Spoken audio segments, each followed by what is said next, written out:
A ver, es que el colegio en mi caso no fue tan agradable la chica. Voy a recordar, bueno, ya. Hay una muy hermosa, bueno, voy a explicar esto de que no fue tan agradable. Es que yo fui una niña éramos 6 y yo era 13 años menor que el anterior, entonces yo me educaba con adultos y hablaba como los adultos y me comportaba como ellos y tenía mis amiguitos del barrio, pero también eran mayores que yo.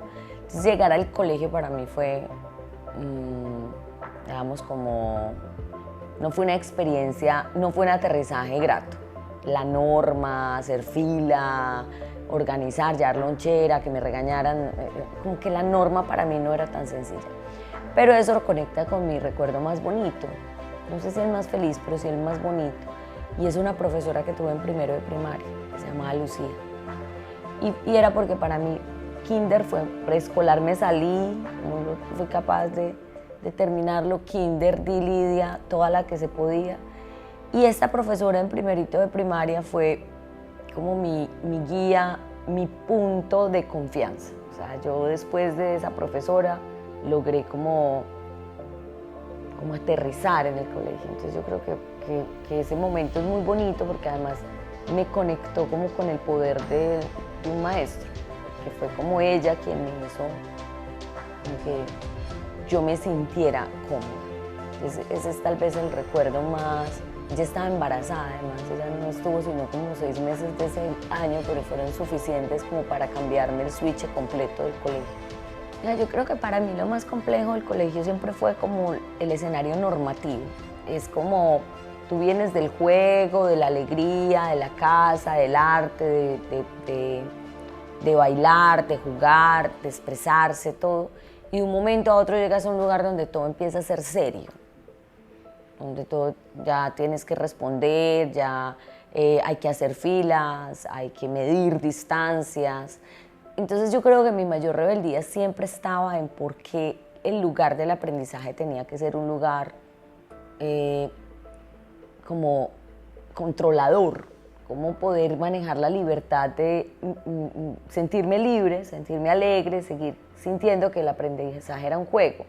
Y creo que a medida que la educación fue avanzando, fui ratificando que la educación se distanciaba mucho del aprendizaje activo y digamos que yo soy un aprendiz natural, yo aprendo sola, me gusta mucho.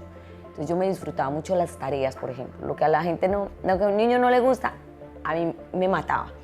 Las tareas, el aprendizaje, donde tenía más dificultades eran en las cosas institucionales que me implicaban como normar, hacer norma. Entonces yo creo que para mí siempre fue, si era posible un escenario donde uno pudiese combinar mejor el aprendizaje del juego, de la alegría, de la disposición a la creación, con el aprendizaje de las cosas serias. O sea, uno se tiene que poner muy serio para aprender. Yo creo que el colegio a veces se me hizo muy serio en un momento determinado, entonces creo que ahí hubo como, a medida que fueron llegando los amigos, fueron llegando como que uno se va sintiendo más cómodo, pero creo que no debería ser un aterrizaje tan difícil.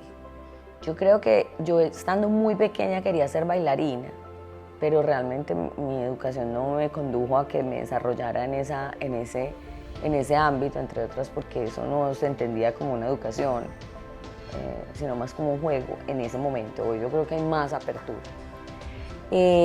Pero yo siento que sí despertó mi vocación, pero no porque yo pensara que iba a ser, que eso quería ser, sino porque, por ejemplo, yo era profesora desde chiquita, era monitora, me encantaba aprender y estudiar, entonces me encantaba acompañar a mis compañeritas que estaban, es más, era una fuente de negocio, me pagaban los papás de mis compañeritas para que yo les explicara matemáticas y los acompañara. Entonces yo creo que yo fui desarrollando en el colegio una competencia muy profunda alrededor de enseñar. Yo jugaba a ser profesora. Lo que pasa es que, de hecho, pues bueno, terminé siendo profesora, pero era, o sea, mi llegada a la educación terminó siendo como una vocación de profesora que no sabía que tenía tan fuerte, que desde que me gradué siempre fui profesora desarrollando la carrera que había tenido. Entonces yo siento que el colegio fue como un despertar. A veces no es que uno sepa qué va a hacer, porque es una pregunta muy, muy grande para un niño, como ¿tú qué quieres ser cuando grande? Pues es simplemente que uno se permite transitar por el mundo. Yo quiero ser bombero, quiero ser enfermera, y alrededor de eso va uno conociendo el mundo. Y además vas sabiendo dónde vibras y dónde tus capacidades son más lindas. Yo, por ejemplo, por mucho tiempo pensé que iba a ser abogada, porque era una argumentada, mi mayor poder era argumentar y defender a los, como era rebelde natural, era una defensora de todos los que tuvieran problemas, los que no se sintieran adaptados. Entonces siento que el colegio lo que hace es como abrirte el mundo, mostrarte posibilidades y en el entretanto como que uno vibre. Y yo creo que yo ahí descubrí mis mayores vibraciones. Mira, yo creo que esa pregunta inclusive en mí, no voy a hablarte todavía institucionalmente, en mí era una semilla que venía inclusive desde que había sido secretaria de Educación. Cuando yo fui secretaria de Educación y me aproximé a la educación de Antioquia y del país, una de las cosas que más me di cuenta era lo inequitativa que es la educación en Colombia. Nuestro modelo además induce a que sea un poco inequitativo, porque es un modelo demasiado flexible, que genera muchas brechas, porque entonces sálvese quien pueda, que cada institución tiene que hacer lo mejor que puede hacer, y eso hace que los privados tengan más disposición a poder hacer una oferta de calidad que las capacidades que muchas veces tienen los profesores que están trabajando en lo público. Y lo cierto es que eso también genera una brecha inmensa, porque las familias no pueden, o sea, están condenadas. Yo siempre digo, todos los papás y todas las personas siempre queremos lo mismo. No hay diferencias entre la elección de un papá con capacidad de pago de un colegio a un papá que no tiene. La diferencia no está en lo que ellos esperan y quieren de la educación. La diferencia está en las oportunidades que ellos tienen para acceder a esas condiciones. Entonces yo tenía una pregunta profunda por cuál será que existe alguna posibilidad de tener un modelo educativo de gran calidad que permita acceder a muchos y que sea además un aspiracional y que permita que haya más conexión. Que la pregunta no sea si yo puedo acceder a ella, sino que la pregunta sea si yo quiero ese proyecto educativo. Y lo otro que se despertaba en la pregunta era cuál será el mejor modelo que se instale para activar el aprendizaje, digamos, lo que viene en la educación futura. Entonces esas preguntas siempre digamos, aparecían en mí, y creo que Confama en ese momento disparó la gran pregunta por qué tenemos que hacer para que la clase media pueda, digamos, acceder a una educación con estándares muy elevados, pero adicionalmente una educación distinta, basada en el aprendizaje, basada en el disfrute, basada como en la posibilidad. Yo creo que eso condujo a que esas preguntas, yo siempre digo que los grandes cambios vienen cuando hay una conexión entre los propósitos personales de quienes están allí jalándolos, y esos propósitos personales se conectan con los propósitos institucionales. En mi caso yo creo que había una alta conexión entre la pregunta que yo había tenido y la pregunta que Confama estaba poniendo sobre la mesa, y la pregunta que David en ese momento me invitaba como a hacerme, y era: Claudia, pues hay posibilidad de pensar en un proyecto educativo distinto, que inclusive nació en principio, vamos a tratar de mirar qué hacemos en preescolares, cómo construir, cómo mejorar el proyecto educativo de preescolares, y luego la pregunta de ¿será que Confama puede acceder puede continuar con la educación de la básica y de allí y de la media, obviamente? Y si eso es, ¿cuál debería ser lo que tendría que hacer?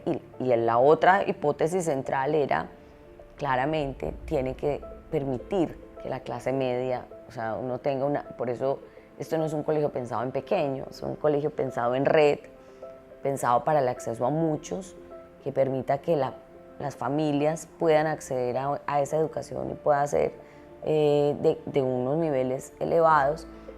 Sumaba esas dos preguntas, el acceso y la calidad, y a partir de eso yo creo que esas dos preguntas nos obligaban, nos tensionaban creativamente a pensar en un modelo que fuera suficientemente flexible, dinámico, de aprendizaje activo, centrado en el estudiante, con todo lo que una educación tenía que buscar, pero que eso no representara que ser tan buena no era impagable para una familia. Yo creo que esas dos cosas condujeron a la búsqueda inicial. Yo creo que retos siempre hay muchos. Casi siempre el primero y más importante son nuestros propios paradigmas. Y es que aunque allí estábamos personas que amábamos profundamente la educación, Tita Maya, Andrés Roldán en el caso de Explora, que venía acompañando el tema, Andrés, David Escobar, que claramente no solo es el director de Confama, sino que este proyecto se gestó en su corazón y en su entraña, entonces era activo en esto. Entonces había un primer reto y era que nosotros nos pudiéramos sincronizar en una idea. Y era si todos estábamos pensando que la mejor educación, esa educación sensible, esa educación conectada era lo mismo. Entonces había un gran reto y era como sincronizar mentalidad. El segundo reto era tratar de entender, y por eso yo creo que vinieron los viajes, era abrir la mente para poder decir, bueno, pues la educación está llena de puntos comunes. O sea, uno le preguntan en educación por temas y nosotros solemos llegar como a los puntos comunes muy rápido. Entonces, ¿cómo salirnos de los puntos comunes? ¿Cómo hacer las disrupciones? ¿Cómo ir a mirar lo que había en el mundo y también lo que no había? Porque muchas de las cosas que aparecieron en Cosmos eran cosas que no encontramos.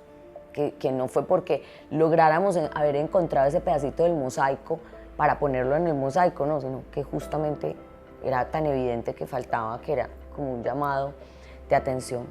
Creo que había un tercero que era muy importante y es, bueno, cuando a uno le dicen soñémonos el colegio, casi siempre vos terminás soñándote aquello que es tan bueno que es inaccesible. Que la gente, entonces aquí había un reto y era que vos tenías que hacer una propuesta de valor muy significativa, pero que claramente pudiera constituirse en una gran red de colegios de clase media. O sea, entonces eso no es tan sencillo, porque claramente cada vez que vos personalizás, sensibilizás, haces todo un proceso para que cada vez sea más sentido y más individual, pues obviamente eso también representa tensionar el modelo gerencial. Entonces aquí había tensiones no solo pedagógicas y educativas, sino tensiones gerenciales importantes, porque tú lo que tenías era cómo buscar un modelo de gestión. Y creo que había una última, y yo creo que era lo organizacional, y era, Confama también había tenido otras experiencias atrás en el tema de tener colegios, y tenía una idea de lo que eso era, tenía una idea de lo que era la red de preescolares y cómo eso se hacía. Entonces, cómo construir un modelo que también engranara en la organización, pero que obviamente tenía que trabajar en su momento con las preocupaciones y las ideas y los sesgos que la misma organización tenía. Entonces, yo creo que había tensiones culturales, tensiones organizativas, gerenciales y obviamente educativas. Mira, eso no es un mito, eso es una realidad. Cuando nosotros fuimos a visitar los colegios había cosas súper innovadoras en todas partes. Pues, unos muy innovadores en sostenibilidad, otros en arte, otros la rompían en los temas ambientales, otros en el modelo educativo, otros en los espacios físicos, o sea, y otros que tenían una multiplicidad de cosas muy bellas.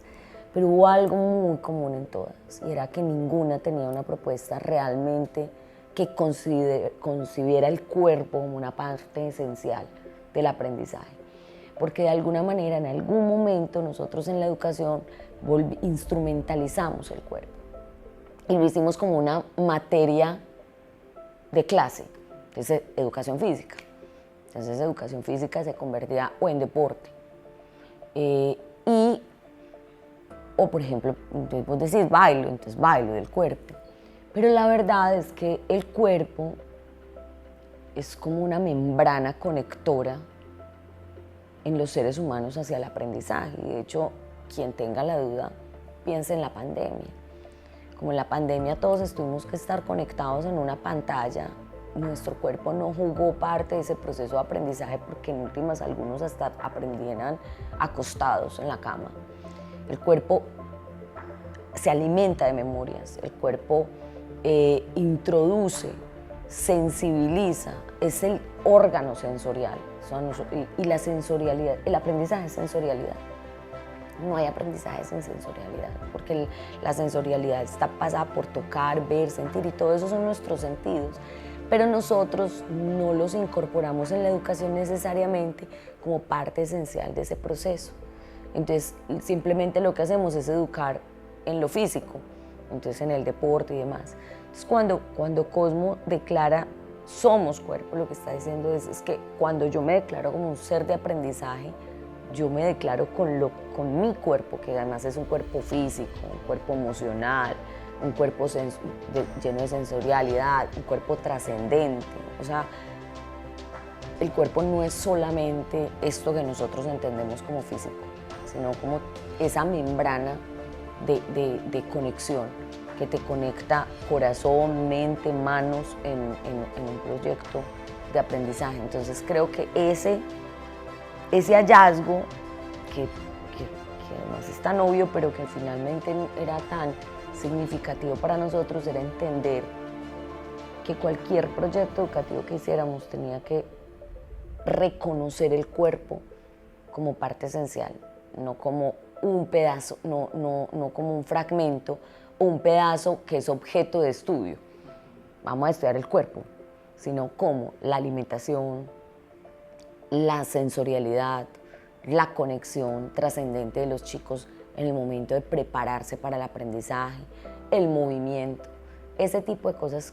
Yo creo que fue uno de las cosas más bonitas que nosotros nos encontramos cuando vimos en ese vacío en un proyecto educativo, y lo veíamos que en general era como un ausente, desde cómo se alimentaban los chicos en el aula, pues en el proyecto, hasta cómo se sentaban, cómo se disponían los espacios para que el cuerpo jugara parte de eso. Entonces yo creo que ahí hubo un escenario, digamos un hallazgo muy importante. Además que te voy a contar una anécdota. Yo toda la vida perdí educación física en el colegio. Pues yo era buena en todas, menos en educación física. Me ponían los trabajos teóricos, porque la educación física era básquetbol, voleibol. A mí no me pasaba un saque, yo no era buena jugando básquetbol. Sin embargo, era una mujer, mi cuerpo es una cosa súper importante. Soy bailarina por naturaleza, amo eso, pero eso no cabía en esos espacios. Entonces yo creo que, ahorita que me hablaba sobre lo personal, creo que mi vivencia frente al cuerpo también fue como un aprendizaje inconsciente, y fue como, no, el cuerpo no puede significar eso en el espacio del aprendizaje. Mira, siento una profunda emoción y nostalgia, me conmueve mucho porque además yo tuve que partir cuando Cosmos estaba naciendo, es decir, partí con mucha dignidad y con mucho amor a un lugar que amo profundamente, que es EAFIT, y que me permite hacer un montón de cosas que amo en la educación, pero claro, era como gestar. Llevamos 3 años gestando, pensando, diseñando. Entonces hoy verlo me llena de orgullo, me llena de conmoción. Me gusta mucho el organismo vivo que es Cosmo, porque Cosmo no nace como Cosmo, nace como los colegios con fama. Luego rápidamente adquiere esa misma, como esa condición, y yo te digo que una de las cosas más lindas que creo que nunca debe perder Cosmo es esa visión orgánica, porque lo que hoy es útil a la educación puede que mañana no lo sea. puede que nuestras preguntas en 5 años sean distintas. Y lo más bonito es que Cosmos pueda darse el paso a entender eso. Entonces creo que mi orgullo más grande es ver cómo se convierte en un movimiento que conduce al aprendizaje activo, a la interiorización del aprendizaje, cómo nos ha puesto preguntas a todos. Creo que Cosmos no es solo novedoso y bello por lo que producen los chicos que estudian en Cosmos, sino por lo que genera en el ecosistema. Yo hoy me encuentro con rectores de otros colegios con los que interactúo porque es parte de mi naturaleza. Yo recibo a los chicos de los colegios, entonces es muy natural para mí hablar con rectores de colegios. Y yo siento que los conmueve, o sea, que los ha movido las preguntas que tienen. Entonces, como muchos de ellos saben que yo hice parte de la... Entonces, por alguna razón a la mesa me traen siempre la comparación. Entonces, nosotros también estamos haciendo este tipo de cosas, ¿no? Nosotros, así como en Cosmos, entonces me hacen la referencia, como, así como en Cosmos tal, aquí nosotros también hacemos esto. Entonces, a mí eso, ya lo que me dice es, puso una conversación. Hizo algo que para nosotros era prioritario, y era entender que Cosmos no era solamente una red de colegios, sino que Cosmos era un movimiento y que tenía que movilizar a muchos y a más cada vez alrededor de la comprensión de un aprendizaje sensible, de un aprendizaje centrado en el estudiante, vivo. Y eso me hace sentir súper orgullosa, que pues me siento muy orgullosa de que haya crecido, de que haya muchos, de que ya tenga muchos estudiantes, de que muchas de las premisas que nos pusimos estén funcionando. Pero yo creo que tal vez lo que más orgullosa me hace sentir es la conversación, porque creo que la educación solo se cambia cuando se cambian los detonantes y la pregunta. Recuerda que el aprendizaje es lo humano, es la capacidad que tenemos nosotros. La educación es una tecnología creada por los humanos, a través de la cual nosotros activamos el aprendizaje en alguien. Entonces, como tecnología tiene que moverse. Las tecnologías que nosotros usábamos en el siglo pasado no son las tecnologías que vamos a usar en este siglo ni en el que viene. Entonces, la educación se tiene que mover y a la educación le cuesta mucho hacer ese movimiento porque persiste en usar tecnologías anteriores para desafíos nuevos. Entonces, que Cosmos esté cambiando las preguntas induce a que esté haciendo un cambio sustancial en esa tecnología llamada educación. Y yo creo que esa, que era una de las premisas originales, que a veces de esa no se habla casi porque uno habla de la red de colegios, habla de los chicos que venían, cómo se hizo el proyecto. Para mí, tal vez filosóficamente hablando, es el aporte más grande que hace, es cambiar las preguntas detonantes a esa tecnología llamada educación que nosotros ponemos al servicio de los niños y de las niñas en un proyecto educativo de básica y media. Lo primero, creo que decirles que hacen parte de una comunidad de aprendizaje muy poderosa, que parte de un principio y es entender que el aprendizaje somos nosotros, o sea, que el que aprende es uno. Y que en ese sentido, por eso usamos por eso se usa el concepto del mentor, de la mentora. Esos cambios de lenguaje que son sustanciales son parte de lo que como comunidad se tienen que sentir orgullosos, porque la comunidad no es un grupo de personas, no es un sentido de propósito compartido. Yo creo que Cosmos, el que elige Cosmos como mentor, como colaborador en Cosmos, como papá y niño que está eligiendo un propósito y lo comparten, y es creer profundamente en el aprendizaje centrado en ese ser que tiene la potencialidad de aprender. Entonces, como que nunca se pierdan, o sea, Cosmos tiene que ser orgánico y tiene que ser innovador y tiene que cambiar, pero todo eso va a funcionar mientras haya un propósito compartido común, que nunca se desprenda de ellos. Y es que creo que lo más poderoso que tiene Cosmos es un propósito. Y por eso para mí el tema de ese movimiento educativo es tan poderoso, que ese propósito De hecho, cuando un papá elige Cosmo, está buscando una alternativa distinta, se está haciendo preguntas distintas, está pensando que la educación puede ser distinta. Entonces, por eso hablo desde los papás, los estudiantes, como quienes lideran el proceso de aprendizaje. Creo que tienen una bandera, una causa común que me parece que es la que los une, y mi invitación sería que la conserven, que la alimenten, que la nutran, y que eso les abra nuevas preguntas sin duda, pero siempre dentro de esa convicción del poder transformador de la educación, y de una educación que sea situada, humana, rítmica, pero también que abierta al aprendizaje del chico y de la chica que está allí. Pues les deseo primero mucha felicidad y celebración, porque yo creo que a veces a nosotros se nos olvida celebrar, y yo creo que hay que celebrar que son 5 años de construcción, que son 5 años de aprendizaje, que son 5 años de haber transformado la vida de muchas personas. Entonces, mi primer deseo es que se permitan la celebración.